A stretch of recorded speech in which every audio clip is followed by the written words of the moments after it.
여러분 우리가 함께 읽은 다니엘서 3장은 너무나 유명한 그러한 말씀입니다. 느부갓네살 왕이 금 신상을 만들고 그 신상에게 절을 하기를 모든 신하들에게 요구하였으나 사드락, 메삭, 아벳느고가 이 명령을 거부하여 풀무 가운데 던져졌으나 오히려 하나님의 은혜를 입어 그들이 무사히 나오게 되고 느부갓네살 왕에게도 인정을 받게 되는 아름다운 내용이 기록되어져 있습니다. 자, 이러한 내용을 성경이 기록된 순서를 따라서 조금 더 자세하게 살펴보도록 하겠습니다. 자, 3장 1절에 보면 느부갓네살 왕이 금 신상을 만듭니다.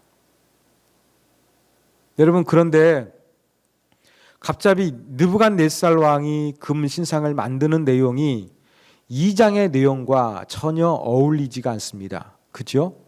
2장의 내용을 보면 느부갓네살이 꿈을 꿨습니다. 그런데 그 꿈을 해석하는 사람이 아무도 없었습니다. 알려주지 않고 어떤 꿈을 꿨는지, 그 꿈의 의미는 무엇인지 이것을 해석해내라고 하는데 어떤 사람이 감히 이것을 하겠습니까? 그런데 하나님을 신뢰하고 믿음으로 살기를 다짐했던 다니엘이 기도하고 이 느부갓네살의 꿈을 알아맞혔고 해석도 했습니다. 그러자 느부갓네살 왕은 다니엘이 섬기는 하나님을 찬양했습니다. 이렇게 갑자기 하나님을 찬양했던 느부갓네살 왕이 금 신상을 만들고 있는 거예요. 왜 이렇게 되었을까요? 그 안에 어떤 일이 벌어졌던 것일까요? 여러분, 제가 주일에도 설교했습니다만 사람은 부정적인 것을 더 오랫동안 기억하지 긍정적인 것은 잘 잊어버린다고 말씀을 드렸습니다. 여러분, 느부갓네살 왕이 다니엘이 자기가 꿈을 마치고 멋지게 그 해몽을 했지만, 그래서 하나님께 대한 신앙 고백을 했지만 이러한 좋은 것은 얼마 가지를 못합니다. 자기가 답답하던 문제 해결됐으니까 그것을 풀어줬을 때에는 다니엘이 정말 최고 같았고 다니엘이 섬기는 신이 전부인 것처럼 같았지만 시간이 지나면서 그러한 마음이 변하게 된 것입니다. 더군다나 느부갓네살 왕은 이렇게 또 이방 신들을 섬기는 그러한 왕이었습니다. 그리고 꿈의 내용을 알아맞혔지만 꿈의 내용도 대비해야 할 것입니다. 점점점 시간이 지나갈수록 이렇게 나쁜 현상이 발생하는데 자기가 왕으로서 새로운 나라를 세웠단 말이에요. 그러면 이것이 잘 유지되기 위해서 노력을 해야 될 것입니다. 노력하기 위해서 고민하다가 이 이방 신을 섬겼던 느부갓네살 왕은 하나님을 의존하는 것이 아니라 자기가 섬겼던 이방 신을 의존하게 되는 그러한 모습이 다시 회귀해서 나타났던 것으로 보입니다. 자, 아무튼 이렇게 2장과 3장에서 왜 느부갓네살이 변하게 되었을까? 이 부분 말씀을 드렸습니다. 자, 느부갓네살 왕은 금 신상을 만들었는데 1절에서 그 크기가 기록되어져 있습니다. 자, 높이가 60규빗이에요. 우리 60규빗 어느 정도 되는지 감이 잘 안 옵니다. 27m 정도 됩니다. 넓이가 6규빗이에요. 이것은 2.7m 정도 됩니다.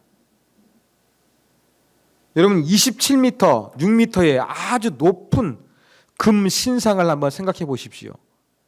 지금 세워도 클까요? 크지 않을까요? 상당히 높습니다. 그리고 이 지금 느부갓네살이 통치했던 이 바벨론, 페르시아 당시에는 이렇게 금 신상을 만들었던 것은 흔했어요. 근데 크기는 어느 정도였느냐? 5m 정도가 됐습니다. 여러분, 5m가 되더라도 우리가 키가 2m가 안 됩니다. 그러면 보통 제 키 한 3배 정도도 상당히 높은 거예요. 이거보다 엄청나게 5m가 아니라 한 5, 7에 35, 5, 6에 30, 한 6배 정도 더 큰, 평소의 금신상보다 6배 정도 더 큰 그러한 엄청난 금신상을 만들었다는 것입니다. 어디에 두었느냐? 바벨론 지방의 두라 평지. 두라 평지가 두 곳이라고 하는데 뭐 어디인지 그것은 별로 중요하지 않습니다. 네, 거기에 해간 뒀습니다. 왜 만들었을까요? 이렇게 큰 것을. 그 이유는 느부갓네살은 절대 권력을 가진 사람으로서 어떤 자기의 업적을 드러내고자 하는 야망도 있었을 것이고, 또 자기가 섬기는 그 신의 위엄을 통해서 자기의 나라가 더욱더 번성하기를 원했던 것입니다. 그러면 금신상 어떤 모양이었을까요? 느부갓네살의 형상, 마치 노마 황제가 동전에 자기의 얼굴을 넣었던 것처럼 느부갓네살은 자기의 모습을 닮은 금신상을 만들었을까요? 아니면 자기가 섬겼던 신들 중에서 하나를 금신상을 만들었을까요? 성경이 정확히 이것을 언급하고 있지 않기 때문에 우리는 알 수 없습니다만, 많은 학자들은 자기가 섬겼던 신들 중 하나를 그렇게 형상화했을 것이다, 그렇게 해석들을 많이 합니다. 그 이유는 간단합니다. 자기 왕으로서 통치 업적을 조금 드러내고, 또 나쁜 꿈을 꿨다는 거 인식하고 있었는지 인식하고 있지 못했는지 모릅니다만, 이 거대한 신상, 자기가 섬기는 이 신을 통해 가지고 자기의 제국이 번성하고 잘 되기를 기도하라, 신을 믿어라, 아마 이러한 마음으로 신상을 거대하게 만들었던 것으로 보입니다. 그러면 이 신상을 통해 가지고 뭔가 효과가 나타나기 위해서 뭐 하겠습니까? 이제 신상을 만들었으니까 낙성식을 해야 되겠죠. 멋진 금신상 만들었으니까 한번 세레머니가 필요하지 않겠습니까? 그거 하면서 뭐 했습니까? 사람들에게 절을 하도록 명령했습니다. 근데 2절에 보면, 또 3절에 보면 뭐 각종 많은 직책의 사람들이 언급이 되고 있어요. 그죠? 총독, 수령, 행정관, 모사, 재무관, 재판관, 법률사, 지방 관원. 지금으로 따지면 이 지방 공무원, 삼법부, 여러분 이 입법부, 사법부, 행정부가 있지 않습니까? 이런 3부 모든 공직자들, 지방 공직자들, 모든 사람들이 이 신상을 만든 이제 그 낙성식에, 세레모니에 참석하고 절을 하도록 했던 것입니다. 그러면서 4절 보니까 이제 막 그 낙성식을 거행하겠죠. 선포하는 자가 딱 또 일장연설을 합니다. 그러면서 5절에 보니까 절을 언제 합니까? 악기들이 많이 언급되어 있어요. 그죠? 그냥 하면은 맹숭맹숭합니다. 어떻게 합니까? 음악이 도움이 되는 거예요. 여러분이 예배 드릴 때에도 음악이 우리가 하나님께로 향한 마음을 고취시킵니다. 저도 설교 준비를 하면서 영적이 되기 위해 가지고 일부러 음악을 듣고 음악을 틀어놓고 설교 준비를 할 때도 있습니다. 설교 준비하기 전에 찬양을 들을 때도 있습니다. 같은 이치입니다. 거대한 금신상 만들어 놓고 절을 하는데 조금 더 감흥을 더 사람들로 하여금 유발하기 위해 가지고 어떻게 하느냐. 여기 보니까 엄청나게 다양한 악기들을 동원해서 사람들의 마음을 움직여서 이 사람들로 하여금 금신상에 대한 경배에 대한 욕구, 이것을 고조하기 위해서 그렇게 낙성식을 잘 계획했던 것으로 보입니다. 좋은 일만 하겠습니까? 6절. 이 금신상에게 절하지 아니하는 사람은 맹렬히 타는 풀무불 가운데 던져 죽일 것이다. 여기에 국가적인 어떠한 그 계획 가운데 반동 분자가 생기면 그는 화형을 당할 것이다. 이렇게 선언했던 것입니다. 그러니까 이 느부갓네살 제국은 엄청나게 큰 제국입니다. 그러니까 모든 백성과 나라들 각 언어를 말하는 다인종 국가였거든요. 그러다 보니까 이렇게 많은 사람들이 이제 그 명령에 따라 다 순종해가지고 음악이 울려 퍼질 때에 금 신상에게 절을 했다는 내용이 7절에 기록되어 있습니다. 8절. 그런데 그때에 낙성식을 거행할 때에 어떤 갈대아 사람들이 나와 유다 사람들을 참수한다 그랬어요. 갈대아 사람들, 유다 사람들 이렇게 나왔는데 일반화처럼 보였는데요. 갈대아 사람들은 일반 갈대아 사람들을 가리키는 것이 아니라 2장을 통해서 말씀드렸던 것처럼 뭔가 그 꿈이나 뭐 미래를 알고자 했던 뭐 나라의 애군이나 뭐 여러 가지 그 문제를 해결하기 위해서 예지력을 가졌던 뭐 지혜자 집단, 이러한 사람들이 갈대아 사람들이에요. 일반인이 아니에요. 유다 사람들 참수했다 그랬잖아. 일반인이 아니에요. 누구겠습니까? 여러분 아시는 것처럼 사드락과 메삭과 아벳느고였습니다. 자, 느부갓네살을 찾아갑니다. 9절 왕에게 인사하겠죠. 그러면서 왕이 명령을 내리사 모든 사람이 나팔과 쭉 해서 절하라고 했다고 이야기합니다. 10절에서 11절 절하지 않는 자는 풀무 가운데 던져 죽이라고 했다. 그런데 12절 사드락 메삭 아벳느고는 왕의 총애를 얻어서 지방 행정관으로 그렇게 임명된 사람들인데 이 사람이 어때요? 이 사람들이 왕을 높이지 아니하며 왕을 왕으로 인정하지 않았다는 것을 가장 먼저 언급합니다. 뭐 하는 겁니까? 단순하게 금 신상에게 절하지 아니했다 이것만 이야기하는 것이 아니라 더욱더 왕의 분노를 일으키기 위해 가지고 어떤 말을 합니까? 왕을 높이지 아니했다. 왕의 신들을 섬기지 아니했다. 금 신상에게 절하지 아니했다. 이러한 다양한 이 정보를 더 첨가해 가지고 왕의 분노를 유발하고 있는 것입니다. 13절 갈대아 이 술사들의 그 의도대로 왕이 노하고 분노했어요. 그래서 끌어왔습니다. 신문을 합니다. 야, 니네 낙성시 참석해가지고 금시상한테 경비 안 했어? 했어 안 했어? 사실대로 이야기해봐. 묻습니다. 그런데 15절 보면 이제라도라고 합니다. 사실을 따져가지고 사드락 메삭 아벳느고를 완전히 제거해 버리려는 계획보다 어떤 마음이 있는 거예요? 한번 봐주는 거예요. 네가 안 했다 할지라도 마음 고쳐먹고 이제라도 이제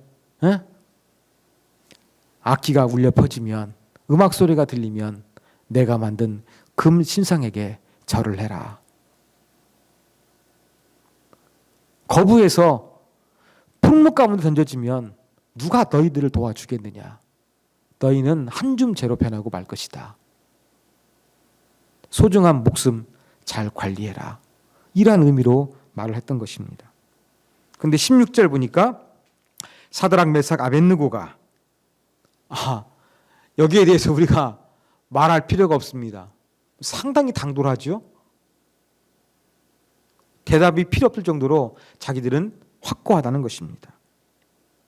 그러면서 우리는 절하지 않겠다. 하나님이 계시다면 우리가 풀무감을 던져진다 할지라도 우리를 도와줄 것이고 왕의 손에서도 건져줄 것이고 18절 그렇게 하지 아니하실지라도 우리는 절할 수가 없습니다. 하나님이 도와주실 것입니다. 그래서 안 할 것입니다. 하나님이 안 도와주셔도 우리는 할 수가 없습니다. 두 가지 경륜을 통해서 느부갓네살의 회유하는 말에 거부를 확실하게 표했던 것입니다. 그러니까 19절 보니까 느부갓네살의 화가 더 많이 치밀어 올랐습니다. 분이 가득해서 안색이 변합니다. 화나면 얼굴이 빨개지는 것처럼 얼굴이 빨개졌겠지요. 그러면서 그냥 풀무 가운데 죽이는데 그냥 죽이는 것이 아니라 일반적으로 풀무를 그렇게 온도를 높일 때보다 7배나 더해라. 이러한 명령을 내리는 것입니다. 그래서 그냥 옷 입은 채 던졌어요. 근데 얼마나 그렇게 풀무불이 뜨거웠는지 사드락과 메삭과 아벳느고를 붙들고 있던 사람들이 화상을 입어 죽고 말았습니다. 그러니까 풀무가 무엇일까요? 여러분 쇠로 만들었습니다. 그래가지고 학자들은 추정하기를 위에서 사람을 그 안에 떨어뜨리는 거예요. 그리고 이제 왕이 지켜보거든요. 다음 구절에 보면 그걸 보면은 이제 외부에서 이렇게 좀 안의 광경을 볼 수 있도록 그렇게 제작했던 것으로 보입니다. 도자기를 굴 때 엄청나게 뜨거운 열을 가하는 것처럼 감아줘. 그처럼 그렇게 커다란 쇠로 만든 이 풀무를 만들어 놓고 불을 떼는데 그 위쪽으로 사람을 집어넣고 한쪽에서는 그 사람이 죽어가는 모습을 볼 수 있도록 그렇게 제작을 했던 것으로 보입니다.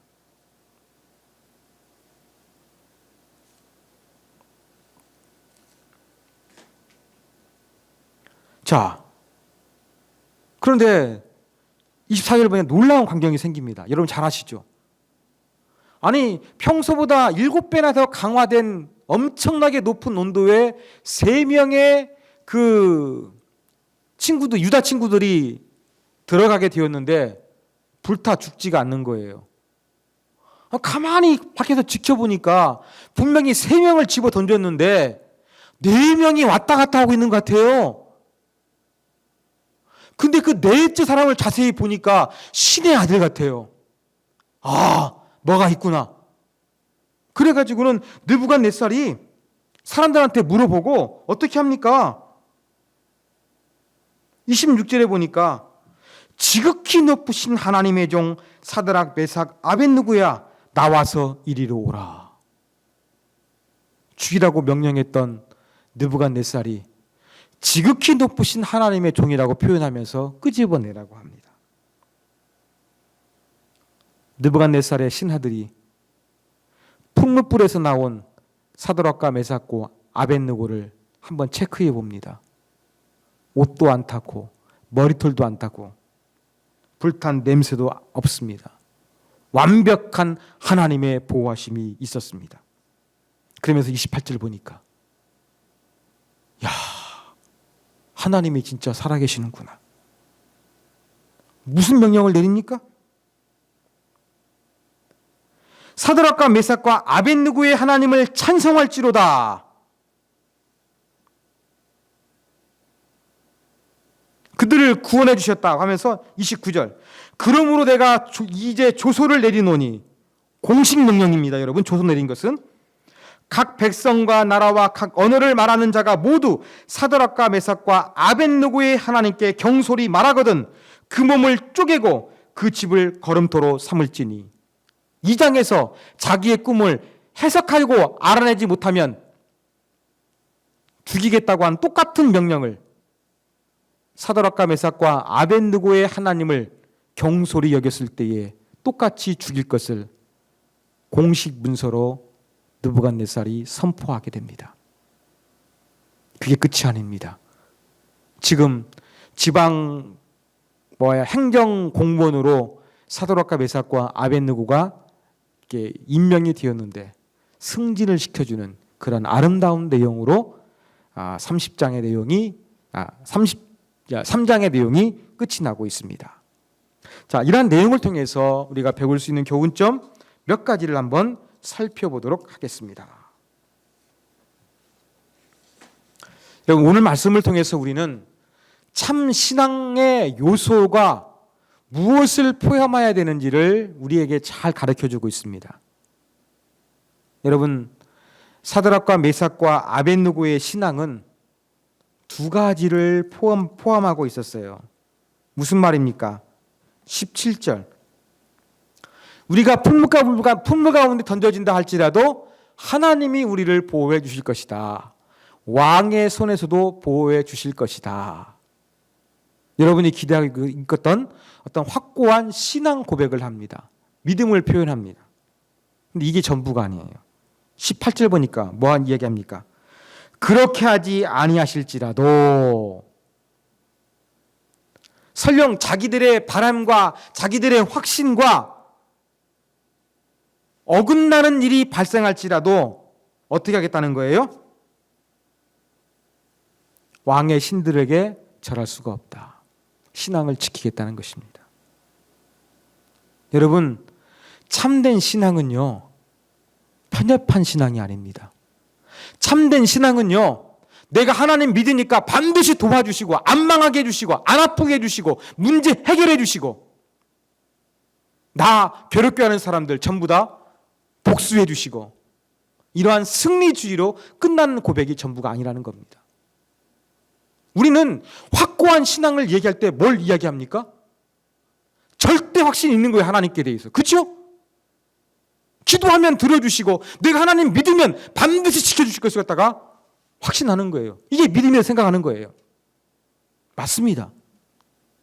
근데 바람직하고 진정한 믿음에게는요, 이게 전부가 아니에요. 뭐가 들어가는 거예요?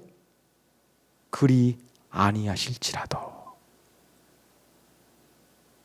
내가 기대하고 내가 확신하는 것과 반대의 경우가 나타난다 할지라도 여기에 대해서 실망하지 않고 믿음을 지키는 게 진짜 신앙이에요. 사랑하는 여러분, 진정한 신앙은요, 이렇게 두 가지가 같이 함께 있어야 되는 거예요.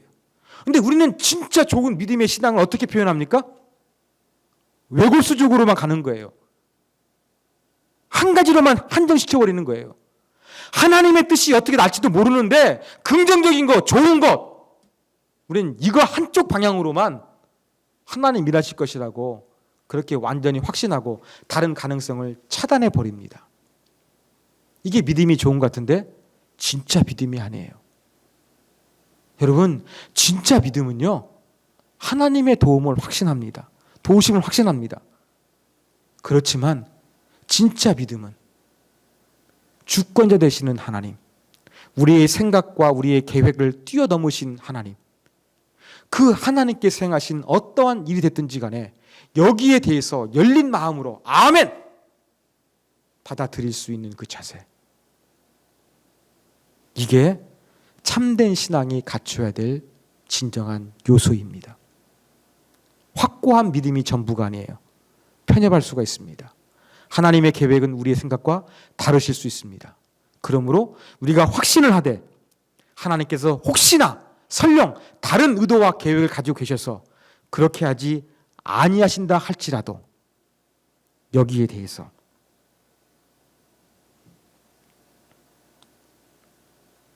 가능성을 열어놓고 하나님에 대한 신앙이 흔들리지 않는 것이 진짜 신앙이라는 것을 저와 여러분이 확고히 받아들이셨으면 좋겠습니다. 1919년 4월 18일 경기도 화성군 바람면에 있는 제합리교회가 있었습니다. 일제의 만행으로 말미암아 예배당 안에 성도들을 가둬놓고 불을 태웠습니다. 목격자이자 생존자였던 전 동네 할머니의 증언에 따르면 이 제합리교회당 예배당 안에 그 갇혀가지고 지금 교회당 건물에서 불타고 있는데 그 안에 있는 성도들이 하늘 가는 밝은 길이 이 찬양을 하면서 그냥 부른 것이 아니라 어깨동무를 하고 이 찬양을 했다고 합니다. 찬양만 한 것이 아니라 죽어가면서 하나님께 감사의 기도를 드렸다고 합니다. 아니, 지금 불에 타 죽어가고 있는데 하나님께 감사의 기도가 나옵니다. 찬양이 나옵니다. 하나님은 사드락과 메삭과 아벳느고처럼 이 제합리교회 성도들을 구원해 주시지 아니했습니다.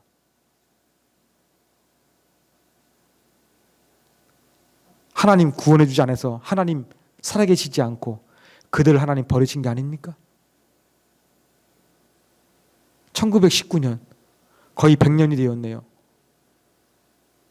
100년이 지난 일이지만 이 사건을 기억하면서 저희가 이들의 그 순교적인 태도의 모습 가운데 감동을 받으면서 우리가 어떤 신을 가져야 될 것인가 그들을 통해서 우리가 배우지 않습니까?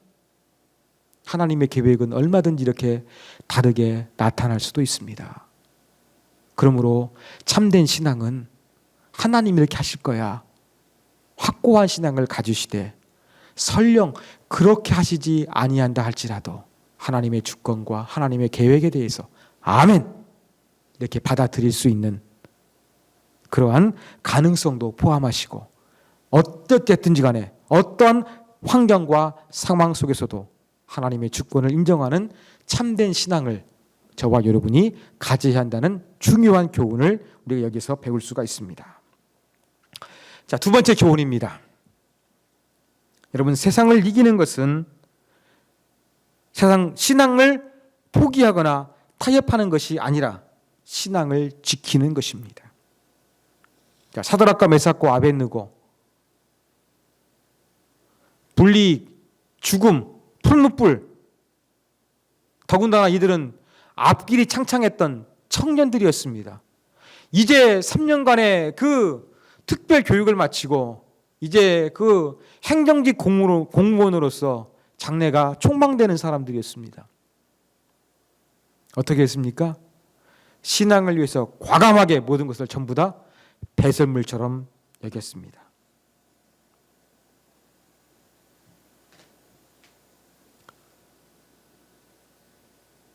죽으면 죽으리라 이러한 각오로 나아갔는데 하나님이 살려주셨습니다.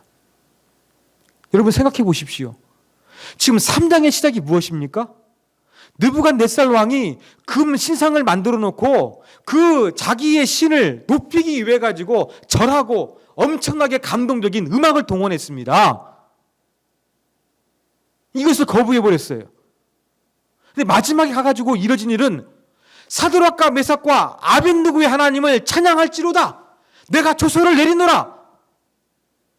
유대인의 하나님을 비방하는 자에게 내가 죽임을 내리겠노라. 이 명령에 사인을 했습니다. 여러분, 세상과 타협할 때 세상을 이기는 것이 아닙니다. 신앙을 포기할 때 세상을 이기는 것이 아니라 신앙을 지킬 때 우리는 세상을 이길 수가 있습니다. 제가 다니엘서 서론을 가지고 설교할 때 다니엘서는 예언서지만 묵시적인 부분들이 있다고 그랬습니다. 숫자에 대한 어떤 상징적인 부분이 있다고 말씀드렸습니다. 그리고 성문서로 분류한다고 그랬습니다. 지혜 문학이라고 말씀을 드렸습니다. 세상을 이기는 지혜가 있습니다. 그게 무엇입니까? 세상을 살아가는 지혜, 세상을 이기는 지혜가 바로 무엇입니까? 사드락과 메삭과 아벳느고가 보여주고 있습니다. 바로 그것은 신앙을 저버리거나 타협하는 것이 아니라 신앙을 지키는 것이 지혜임을 우리는 분명하게 배워야 할 것입니다. 마지막 세 번째 교훈입니다. 우리는 오늘 본문을 통해서 신앙과 국가의 관계에 대해서 생각을 해봐야 합니다. 여러분, 지금 국가가 명을 내립니다. 그러면 국민들은 여기에 대해서 순종을 해야 됩니다. 근데 우리는 신앙 때문에 그 국가가 내리는 명령이 불편하고 지키기 어려울 때도 분명히 발생을 합니다.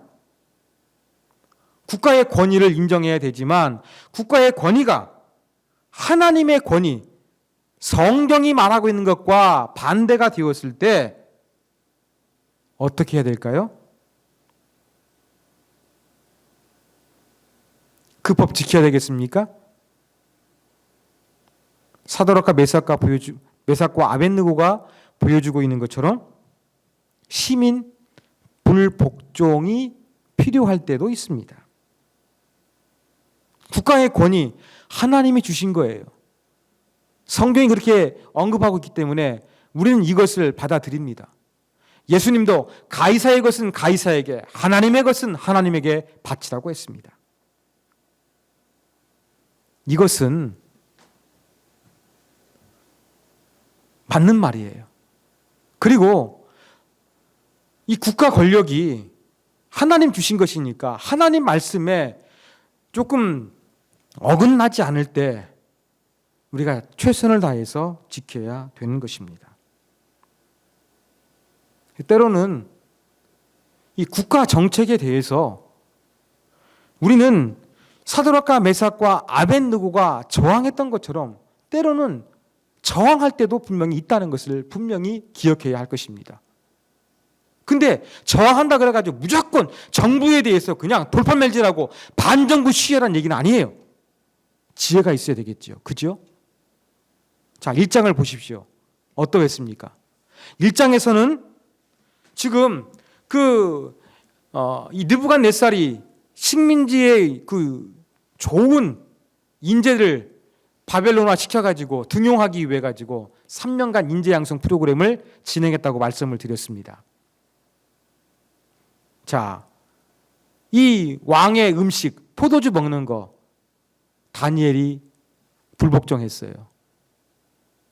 이건 어떻게 불복종했습니까? 대안적인 불복종을 했어요. 그죠? 전면 거부가 아니었어요. 지혜롭게 직속 상관, 총 책임자가 아니라 직속 상관을 찾아가 가지고 열흘 동안만 한번 테스트 한번 해보십시오. 결정은 당신이 하십시오. 대안을 가지고서 이 불복종적인 모습을 전개했습니다. 그러나 3장에 오니까 어떤 때는 어떻습니까? 대안 없이 죽으면 죽으리라 순교의 각오를 가지고 때로는 저항이 필요하기도 합니다. 여기에 따라서 지혜가 필요합니다. 요즘 영어를 많이 쓰다 보니까 케이스 바이 케이스라고 하죠. 예. 국가 권력과 신앙이 충돌할 때에 때로는 우리는 불복종 명령을 내립니다. 그렇다고 해서 무조건 반정부주의자가 되는 것이 아니라 그 명령에 대해서 대안을 가지고 불복종을 할 것인지 아니면 정말 일사각오 순교의 각오를 가지고서 불복종을 해야 될 것인지 여기에 대한 지혜는 그때그때 달라야 한다는 거 우리가 기억해야 되겠습니다. 이것이 바로 오늘 본문을 통해서 얻을 수 있는 교훈입니다.